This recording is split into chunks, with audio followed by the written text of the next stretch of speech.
이제 고인이 되신 그 김대중 대통령과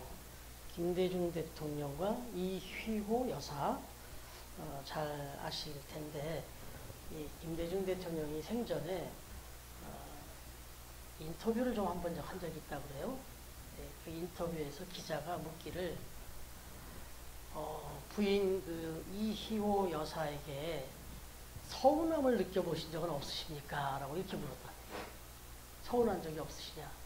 근데 우리가 봐도 그 이희호 여사는 워낙 단아하고, 그래서 뭐 그렇게 뭐 서운하게 무슨 그런 하실 만한 것지 않잖아요. 근데 한번 물었다는 거예요. 이렇게. 그래도 혹시 서운한 적은 없었느냐?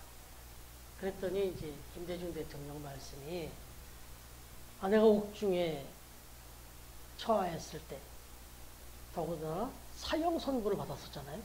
네, 사형 선고를 받았었죠. 그런데 와서 자기를 위로하면서 기도를 해주는데, 하나님 우리 남편 석방시켜달라, 살려달라, 이렇게 기도를 했으면 좋겠는데 그런 기도를 안 하고, 하나님의 뜻이 계신 줄 믿사오니 하나님의 뜻대로 이루어 주옵소서, 이렇게 기도를 했대요.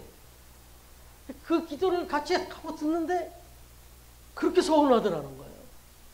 좀 살려달라고 기도를 해야 되는데 하나님 뜻대로 해달라고 기도를 하더라는 거예요. 그 기도를 듣고 정말 그때 정말 서운했었다, 그 얘기를 했다고 그래요. 근데 결국 석방이 되셨죠. 그런데 이희호 여사에게 물었대요. 그때 그 얘기를 듣고는 이희호 여사에게도 지금 김대중 대통령이 과거에 이런 일로 이렇게 서운하셨었다는데, 그때 이희호 여사님은 무슨 뜻으로 그렇게 기도하셨습니까? 라고 이렇게 물으니까, 나는 하나님의 뜻대로 구하면, 내가 하나님의 뜻을 구하면서 기도하면 하나님도 내 마음 중심의 뜻을 다 헤아리시는 분이라고 믿었다. 내가 가장 무엇을 원하는지는 하나님이 더 잘 아시는데 뭐 굳이 내가 그렇게까지 막 할 게 아니라 제일 중요한 건 하나님이 아시지 않습니까? 나는 그저 하나님의 뜻대로 이 문제가 해결되기를 기도합니다 라고 기도했던 거다. 그 뜻은 결국 자기의 깊은 뜻가 아니라 헤아려 주시는 하나님의 뜻이라고 믿었기 때문에 그렇게 기도했는데, 결과는 그렇게 해서 석방이 되셨어요. 네. 그럼 이 이유를 말씀드리는 이유는, 우리가 기도할 때, 뜻을 구할 때 우리는 우리 뜻, 우리 생각, 우리가 원하는 것을 놓고 기도하잖아요, 사실은. 근데 그때 예수님이 가르치신 기도가 뭐냐면, 내 뜻대로 하지 마옵시고 아버지 뜻대로 하옵소서가 이게 예수님의 마지막 기도 마무리예요. 그러니까 여러분들이 정말 답답하고 괴롭고 뭐 정말 구할 기도 못 있으면 구하세요. 그러나 이희호 여사님이 기도했던 것처럼 내 뜻대로 하옵시고 아버지 뜻대로 하옵소서. 그러면 하나님이 어련히 아시겠어요. 그래서 마태복음 6장 33절 다 외우시는 말씀인데, 그런즉 너희는 먼저 그의 나라와 그의 의를 구하라. 그리하면 어떤다고요? 이 모든 것을 다, 너가 원하는 그 모든 것은 내가 알아서 다 해준다, 이 얘기예요. 그러니까 우리가 구할 것은 그건 믿고, 내가 필요한 거, 내가 구하는 거, 원하는 거, 그거는 어련히 아시는 하나님이시라는 걸 믿으시고, 그리고는 하나님의 뜻이 무엇입니까? 하나님이 원하시는 건 무엇입니까? 라고 이렇게 구할 수 있으면 그게 정말 고수다. 근데 오늘 우리가 이제 묵상하고 있는 이 사도행전의 마지막 부분에서 지금 사도 바울의 행보나 그의 그 기도나 그의 어떤 그 선포 내용을 보면 다 이런 식이에요. 자기의 유익을 구하거나 자기의 안위를 구하지 않았어요. 오로지 하나님 뜻. 근데 그 하나님 뜻이 뭔데요? 결국 사도 바울을 쓰시는 거예요. 사도 바울을 높이는 겁니다. 그런데 보여지는 현상은 그렇지가 못했던 것 뿐이지, 결과는 사도 바울이 원하던 대로 됐습니다. 지금 2000년이 넘은 22까지 정말 불세출의 믿음의 증인입니다. 앞으로 사도 바울보다 더 위대한 사도가 나오겠나 싶어요. 없을 것 같아요. 철저히 하나님의 뜻을 구했더니 그게 하나님이 사도 바울을 가장 높이시는 방법이었어요. 여러분 여기서 보면은 오늘 말씀 20절에 보니까, 아니 20절에 보면 16절에 보니까 뭐라고 시작을 합니까? 우리가 로마에 들어가니, 이렇게 해서 사실 원했던 것이 사도 바울이 나는 로마에 가리라 했어요. 그리고 하나님도 로마에 가게 될 것이라고 말씀해 주셨어요. 근데 지난주도 묵상했지만 결국 우리는 로마에 들어갔어요. 이걸 기록한 누가와 사도 바울이 마침내 로마에 들어갔습니다. 그런데 오늘 20절에 보니까 이런 고백을 하네요. 20절 같이 한번 다시 읽겠습니다. 20절입니다. 시작. 이러므로 너희를 보고 함께 이야기하려고 청하였으니 이스라엘의 소망으로 말미암아.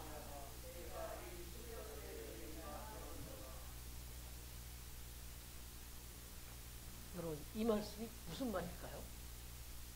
이러므로 너희를 보고 함께 이야기하려고 청하였으니 이스라엘의 소망으로 말미암아 내가 이 쇠사슬에 매인 바 되었노라. 내가 지금 쇠사슬에 매여서 여기 여러분들 앞에 와 있는데 이거 무슨 내가 죄를 진짜 많이 져서 죄인이 돼서 온 것도 아니고, 그래서 쇠사슬 찬 것도 아니고, 그 다음에 뭐 정말 억울한 일로 내가 여기 이렇게 서 있는 것도 아니라는 거예요. 사도 바울의 말은 뭐냐면 지금 내가 지금 쇠사슬에 매여서 여러분 앞에서 있는 건 내가 청하고 원했던 거예요. 나는 이걸 원했다는 거예요. 나는 이런 몸으로라도 당신들 앞에 와서 내가 해야 할 말, 전해야 할 말이 있어서 내가 이걸 간절히 원했다는 거예요.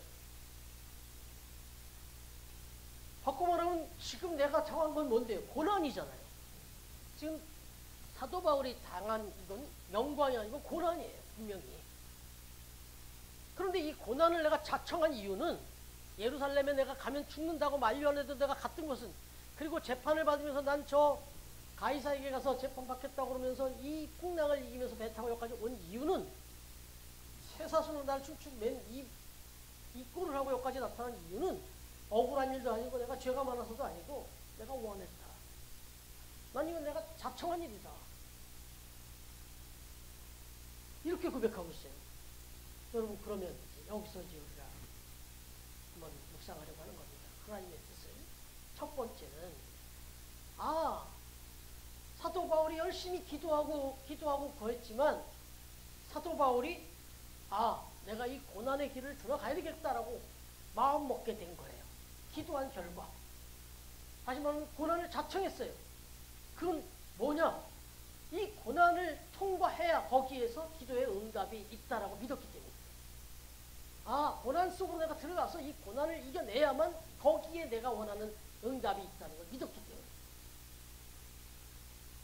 그냥 고난 없이 형통하게 그렇게 안전하게 그게 기도 제목이 아니고, 내가 원하는 그 목표를 이루기 위해서는 저 로마를 들어가서 복음을 전할 수 있는 방법은 다른 방법은 없고, 이건 내가 정면 승부로 해서 로마로 들어가야만, 그래서 이 고난을 자청하고 내가 들어가야만 거기에 기도 응답이 있다고 믿었다는 거예요. 여러분 로마서 1장 9절 10절 한번 읽어봐 주시면. 로마서 1장 9절에서 10절.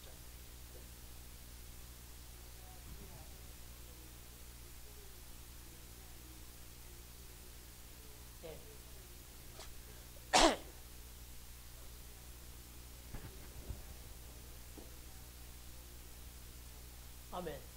이거였어요. 내가 정말 어떻게 해서든지 기도하고 또 구했는데, 그건 뭐냐면 내가 당신들에게 나와서 복음을 전할 수 있는 길을 구하는 게 기도 제목이었다는 거예요. 그랬는데 그 기도 제목을 이룰 수 있는 방법이 이것저것 연구를 많이 했었나 봐요. 나름대로. 그랬는데 자기가 현실적으로 로마로 직행으로 그냥 들어갈 수 있는, 당당히 아주 그곳으로 그냥 직선으로 들어갈 수 있는 방법이 뭔가 했더니 그건 내가 붙잡혀서 들어가는 방법이 없겠다. 판단해서 느낀 거예요. 이게 그래서 고백을 합니다. 로마서 지금 1장 보셨는데 15장 한번 보시죠. 15장 22절.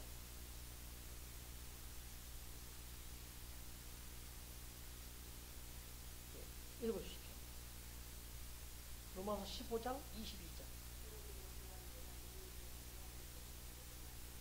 예. 내가 가려고 몸부림쳤다는 거예요. 1차, 2차, 3차 전도여행 할 때도 아마 계속 시도를 했던 모양이에요. 여러 번 가려고 했는데 막히더라는 거예요. 이렇게 가도 안 되고 저렇게 가도 안 되고 나름대로 좋은 길을 찾아보고 막 애를 썼는데 안 되더라는 거예요. 그런데 주신 하나님의 음성은 이거예요. 고난을 피하지 마라. 고난을 정면 승부하고 들어가라. 거기에 길 있다고 보여주신 거예요. 그래서 사도 바울은 자기 스스로 그냥 감옥으로 간 거예요. 재판을 받으면서 그 길로 가는 것이 내가 다이렉트로 그 로마로 갈 수 있는 길이구나 이렇게 판단했기 때문에 이 고난을 정면 승부로 들어간 거예요. 그럼 우리 속담 중에 이 비슷한 속담이 있는데 호랑이를 잡으려면 호랑이 굴로 들어가라. 이게 우리 믿음의 선배들도 하나님의 뜻을 잘 몰라서도 이 하나님의 이 역사의 진리를 생활 속에서 경험했던 것 같아요. 그러니까 이런 속담이 나왔죠. 근데 이게 벌써 하나님의 방식이에요. 그래서 결국은 자신에게 닥쳐온 고난이 바로 그동안의 자기 기도의 응답이라고 믿었어요. 그렇기 때문에 자기는 고난의 길로 당당히 나아갔다. 그러면 여러분, 왜 하나님은 꼭 그 기도 응답을 고난을 통해서 주실까요? 아니, 기도 응답을 좀 우리가 기도했으면 딱 통통한 길로 단방에 그냥 딱 해결해주면 참 좋겠는데 왜 그 기도를 응답해 주실 때 고난을 주시냐. 그래서 헷갈리게 만드신다고. 기도를 했더니 응답이 아니라고 더 막 어려운 일이 막 벌쳐지는 거예요. 그러면 그때 이건 뭐지? 기도를 했는데 오히려 더 막 일이 엉망진창이 되네. 더 막 어려운 길로 가네. 그때 헷갈리면 안 돼요.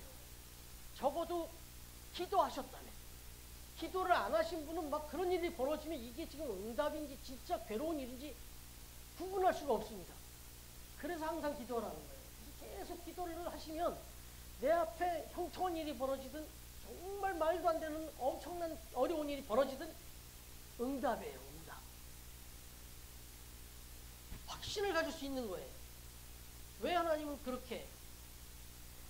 여러분, 인간이 그렇습니다. 내가 기도를 했어요. 기도를 했는데 뭐가 그냥 한 방에 그냥 어떤 거 다 해결되잖아요. 그러면 기도에서 이루어졌다 생각하는 게 아니라 그럼 그렇지. 이게 이루어질 수밖에 없지. 내가 그 괜히 고민했던 거지. 그러면 맞아, 이게 안 될 수 없는 일이었어. 그리고 또 그 과정에서 또 눈에 보이는 사람을 찾습니다. 아무 개가 도와주니까. 아무 개가 어디 있었습니까? 엉뚱한 데서 그걸 찾습니다. 보이지 않는 하나님의 손길을 못 봐요. 그래서 하나님은 때로는 고난을 주셔서 그 고난을 통해서 더 기도하게 만드십니다. 그래서 정말 이 일은 하나님의 도우심으로 이루어진 거라는 걸 그 기도한 사람이 똑똑히 알 수 있도록 그 고난을 거쳐서 그 응답에 이르게 하십니다. 그러면 우리는 그제서야 정말 하나님이 얼마나 이 말도 안 되는 이 사람 찾아가도 안 되고 이런 방법도 안 되던 그 일이 계속해서 기도하는 가운데 이루어지면 그때서야 우리는 이건 하나님이 하시는구나 이렇게 깨닫거든요. 그러니까 우리가 똑똑하면요 하나님이 고난 안 통하고도 해줄 수 있어요. 우리가 깨닫게 하시는 거예요. 그리고 또 한 가지는 하나님 앞에 우리가 기도할 때 그 기도한 그 일을 이루시는 데는 과정이 필요해요. 정말 완벽하게 이루어 주시기 위해서는 하나님의 역사를 좀 하셔야 됩니다. 그 역사하는 과정이 우리에게 볼 때는 고난으로 보일 수 있다는 거예요. 제가 가끔 이야기를 드리는데 제가 송파에서 송파 때 지켜보시면 아시지만 그 길이 이렇게 넓은 길이 아닙니다. 이렇게 번영 아파트 후문으로 들어가는 길이죠. 그 길 거기가 막 깨졌었어요. 거기에도 차가 많이 다니고 또 청소차가 탁 나는데 오래됐어요.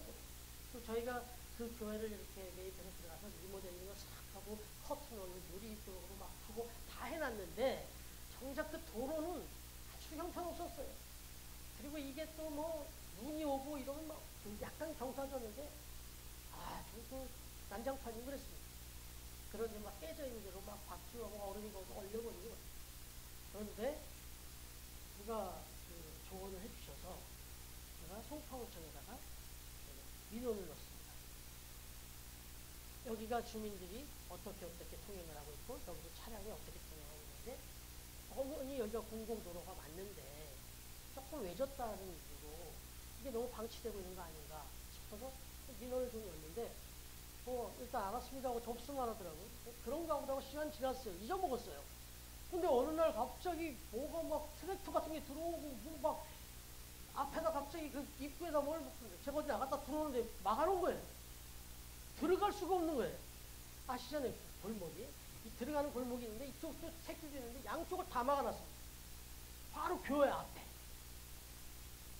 그래서 그 차를 갖다 댈 데가 없는 거예요. 그래가지고 한 이틀인가 3일 동안 정말 차를 대지 못하고 막 뱅뱅 돌고 예배 오시는 분도 불편하고 그래 한번 또 주의를 꼈어요. 주의를 한번 꼈어요. 이거 너무너무 괴로웠어. 그래서 제가 막 이거 언제 끝나냐고 그거 고쳐달라는 말을 한 사람이 이거 언제 끝나냐고 그냥 그것만 막아놓고 깔기만 하나요? 막 다다다다다다다 다 깨버려야 되니까 깨고 다시 깔아야 되니까 이거 막 진동으로 막 때리기면요 어마어마한 소음입니다. 그 번영 아파트 500세대가 그때 꽤 괴로웠어요. 그러나 그 괴로운 순간들을 잠시 지나고 났더니 그 위에 그 아스팔트가 그 시커먼 그 아스팔트가 쫙 깔리고 선을 하나 또 딱 거줬네요. 뭐 이렇게 예쁠 수가 없어요. 그 다음부터는 차가 내려가면 무슨 진짜 용단 뛰면서 내려가는 것 같이 양탄자 위로 가는 것 같이 그렇게 지금 최근에 안 가봤습니다. 그 덕을 지금도 보고 있을 거예요. 여러분 어리석죠? 제가 분명히 불편하다고 얘기까지 해서 그쪽에다 요청을 했어요. 그랬는데 이제 그러고 잊어먹었어요. 근데 어느 날 그것이 이루어져서 그 민원이 응답돼서 와서 고치기 시작하니까 난장판이 고난 현장이 되었어요. 그러나 그 시간이 지나고 보니까 그 문제가 아주 200%, 300% 해결이 됐어요. 여러분 이게 세상의 이치인데 저는 그걸 깨달은 거죠. 하나님 앞에 우리가 기도하면요 각오하셔야 돼요. 특히나 정말 중요한 문제, 정말 힘든 문제가 있으십니까? 그 문제를 가지고 하나님께 기도하면 이 믿음을 갖고 기도하셔야 돼요. 이 기도 후에 하나님이 역사하시기 시작하면 일정 기간 더 심한 고난이 올 수도 있겠구나. 더 어려운 일이 있을 수도 있고 그러나 이거는 하나님이 만지시는 거다. 응답하시는 과정이다라는 거. 이걸 믿으셔야 돼요. 그래야만 정말 멋진 응답을 경험하시게 됩니다. 여러분 여기 보면 하나님은 또 한 가지 중요한 게 있는데 이 사도 바울이 이렇게 고난을 자청하면서 쇠사슬을 각오했던 것 중에 하나는 하나님은 그 고난을 통해서 내가 생각지도 못한 하나님의 뜻과 섭리를 이루시는 분이시라는 것도 알았기 때문이다. 하나님이 내가 기도했는데 너무 엉뚱하게 고난과 막 막히는 것 같은 일로 이렇게 인도하실 때는 내가 미처 거기 생각지도 못한 하나님의 수가 있는 거예요. 다시 말하면 바둑을 두든 장기를 두든 내가 두고 있는데 누가 옆에서 아니 그거 거기다 놓는 게 아니라 여기다 놔. 그렇게 얘기할 때가 있어요. 그러면 그게 무슨 소리야? 거기다 놓으면 다 죽는데 이런 생각이 들 수 있거든요. 근데 고수는 거기다 놓으라는 거예요. 그래서 거기다가 놔봤어요. 그래서 그렇게 보니까 이때를 위해서 여기다 놓으란 거구나. 그러면 그때 안다고. 근데 적어도 사도 바울은 하나님이 뭔가 이렇게 기도해서 응답해서 인도하실 때 보면 내가 생각지도 못했던 곳으로 인도하더란 말이에요. 그래서 가봤더니 정말 내가 생각지도 못했던 응답이 거기 기다리고 있더라고요. 그걸 사도 바울은 알았던 거예요. 그래서 하나님이 내가 이것도 막고 저것도 막고 다 막더란 말이에요. 내가 생각했던 길은. 그런데 이제 한 가지 남은 게 이 길이더라 이거예요. 이 고난의 길. 그런데 이 길로 가게 되면 그래 어떤 결과가 있을지 어떤 방식으로 나를 인도할지 나는 모르지만 분명히 하나님의 보수의 방식이 있을 거라는 걸 믿었어요. 한번 보십시오. 어떻게 인도하셨는가. 여러분 만약에 사도 바울이 지금 이제 예루살렘에서 이제 이렇게 로마로 이렇게 구성된다는 얘기가 들려졌잖아요. 여러분, 만약에 사도 바울이 죄수 신분이 아니고 자기가 또 늘 복음을 전하던 방식으로 그렇게 이제 전도의 일정을 세워서 몇몇 사람과 둘이 몇몇 누가랑 몇 사람이 그 로마로 만약에 항해를 하려고 출발했다. 그러면 어쩌면 중간에 실패했을 수도 있고 중간에 죽었을 수도 있고. 왜냐하면 아시잖아요. 우리가 이미 묵상했지만 사도행전 23장 12절 13절 거기 보면 날이 새며 유대인들이 당을 지어 맹세하되 바울을 죽이기 전엔 먹지도 아니하고 마시지도 아니하겠다 하고 이같이 동맹한 자가 40여 명이더라. 그리고 그 사람들이 독초에 숨어 있었고 뭐 이쪽에서 저쪽에서 재판받게만 해라 나오기만 해라 그럼 죽이겠다는 사람이 널려 있었잖아.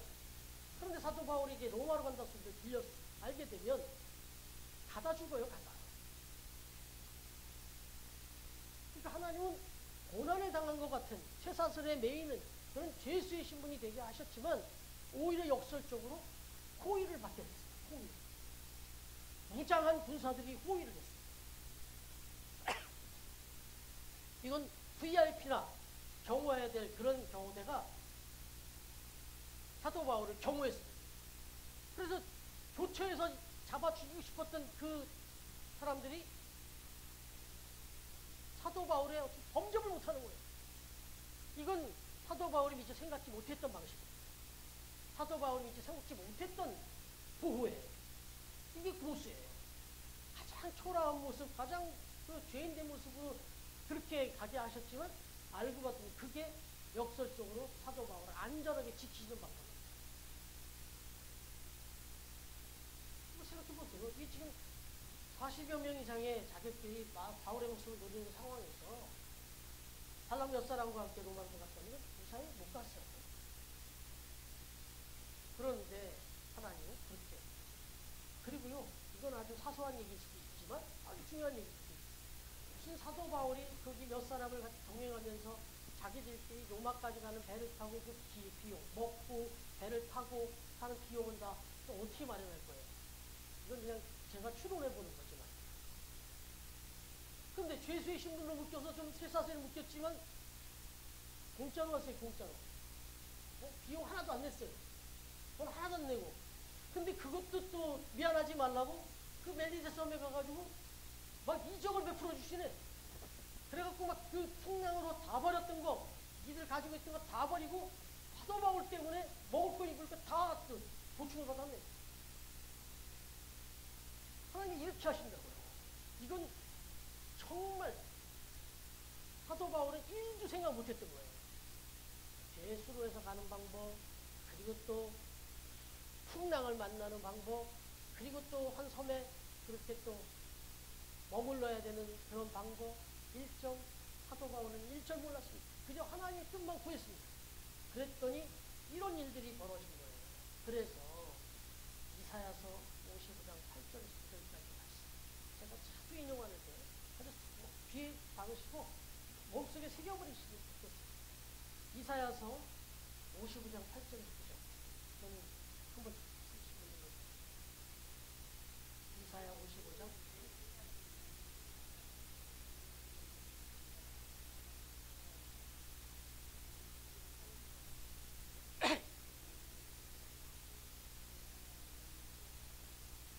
아멘이십니까? 네, 이거 빨리 인정하십시오. 이걸 빨리 믿으십시오. 제대로 믿으십시오. 그래서 인생 살아가면서 크고 작은 일을 만나실 때마다 내 생각과 하나님의 생각은 하늘과 땅 차이. 그리고 하나님이 인도하시는 방식은 내가 가려고 하는 방식과 너무 많이 다르다. 하나님, 정말 저는 지금 오늘 이렇게 생각하고 이렇게 일을 진행하고 하려고 하는데 과연 하나님 일이 맞습니까? 이 방식이 맞습니까? 이 말이 맞습니까? 묻고 물으십시오. 그리고 이게 맞다면 하나님 정말 이대로 신속하게 이루어 주시기를 원합니다. 그러나 내 이 생각, 내 뜻이 하나님의 뜻에 비하면, 하나님의 계획에 비하면 너무나도 수준이 낮은 거라고 알기 때문에 하나님은 있습니다. 하나님께서 내가 생각지도 못했던 방식, 생각지도 못했던 방법으로 인도해 주십시오. 함께 해 주십시오. 그래서 그냥 쉬운 표현이 저는 그래요. 하나님, 오늘도 저는 하나님의 기적이 필요합니다. 날마다 기도. 하나님, 오늘도 하나님의 기적이 필요합니다.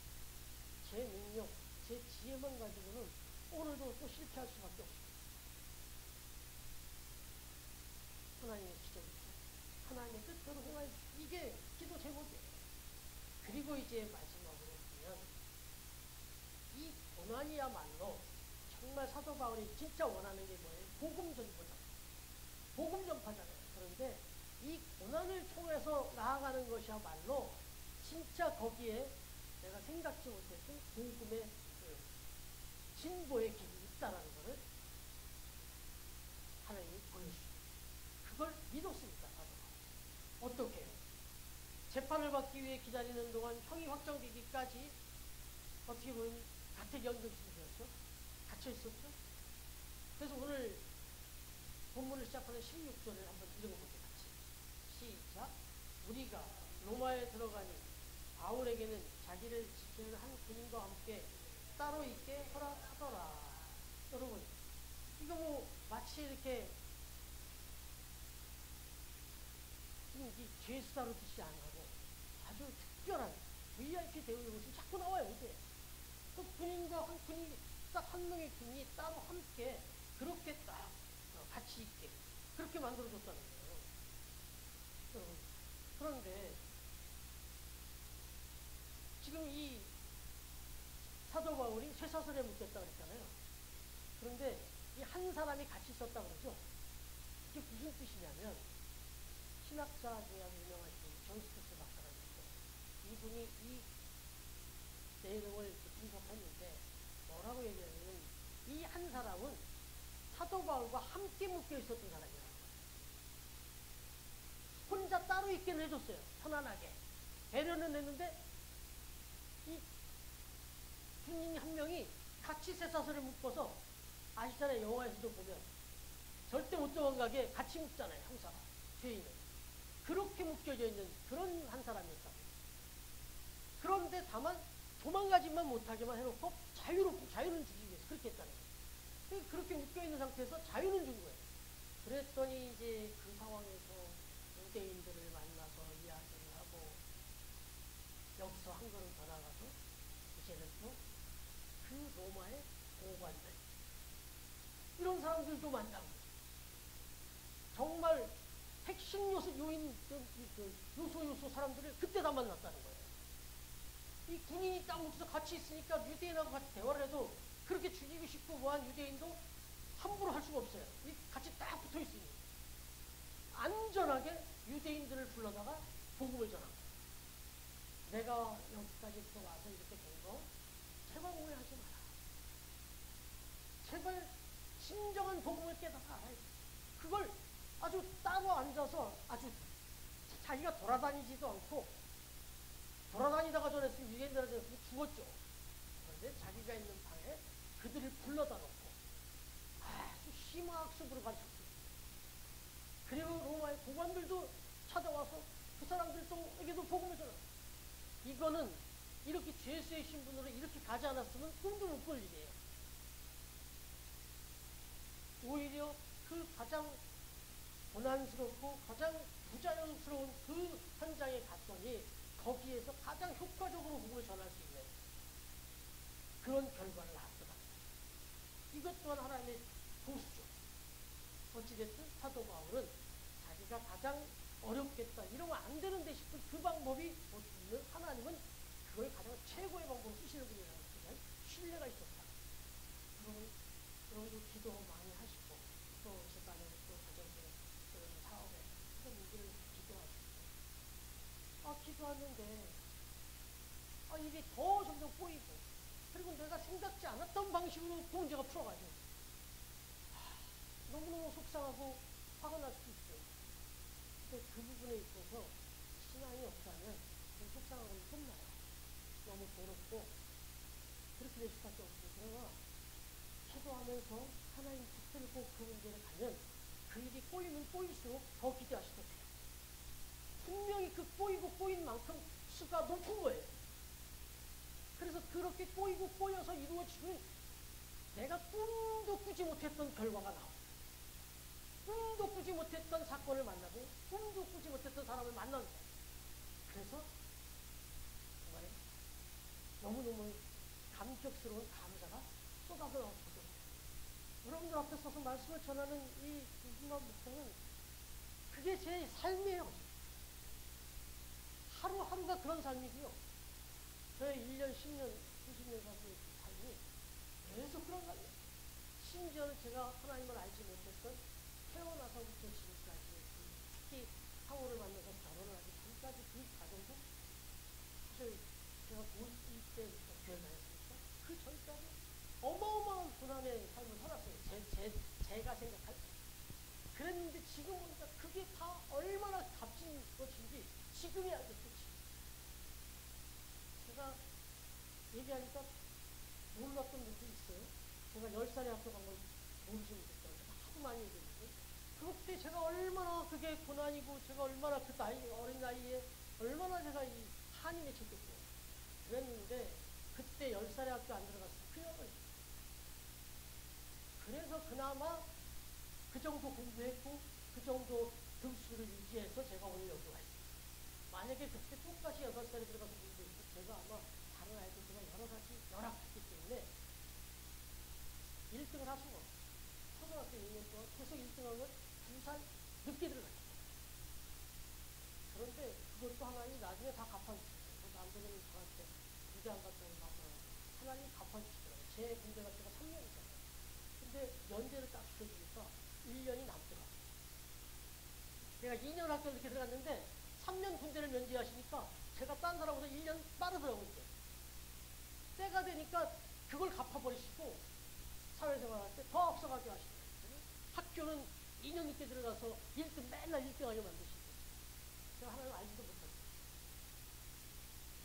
이건 작은 얘기인데 지금 제가 하고 있는 사회생활 여러 가지 방법이 왜 하필이면 저는 그 교회에서 이렇게 좀 사랑받고 인정받는데 꼭 사랑받고 인정받는데 꼭 끄집어내시네요. 얼마나 괴롭겠어요. 얼마나 화가 나겠고. 그래서 솔직히 부끄러우면 저도 앞서 교회에서 나온 건데 제가 감사하다 말하면서도 제 입에서 자꾸 원망스러운 얘기가 좀 나온 적 있잖아요. 사모가 제발 하지 말라고 그러더라고요. 아니 내 입으로 분명히 그런 것에 하나의 뜻이 얼마나 크게 있는지 안다면서 왜 자꾸 지나가는 거죠. 그래서 제가 이제는 사모한테 그런 얘기 합니다. 지나가는 사역자들, 장로님들, 선교님들 저는 절대로 원망하거나 불평하지 않고 다 고마워. 지금 다 고마워. 보시면 다 보고 싶다. 그런 마음이 이런 마음이 되어야만 증가하는 거죠. 우리 빌립보서 1장 12절 말씀합니다. 빌립보서 1장 12절.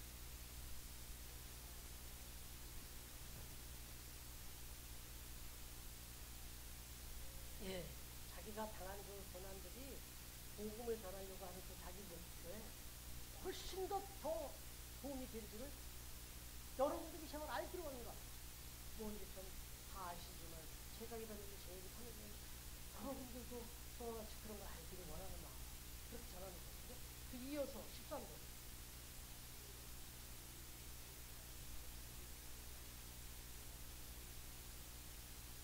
예, 모든 시위대라는 건 바울을 감시하고 집중했고 책임을 지는 가이사의 친위군에 아주 요직에 있었던 수도방사가 그런 사람들과 그 밖에 모든 사람들이 다 나타났다는 거예요. 얼마나 복음 전하기가 좋았는지 모르구나. 그리고 빌립보 4장 22절. 빌립보서 4장 22절.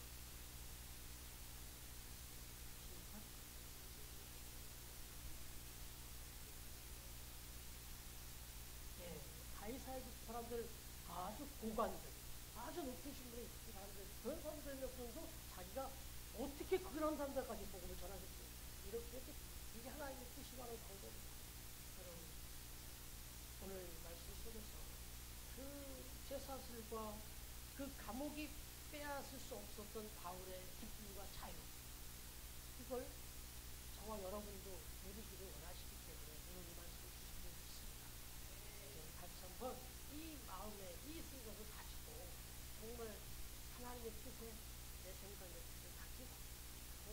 상황에서도 나는 하나님의 은혜로 충만하다. 나는 그 은혜로 산다.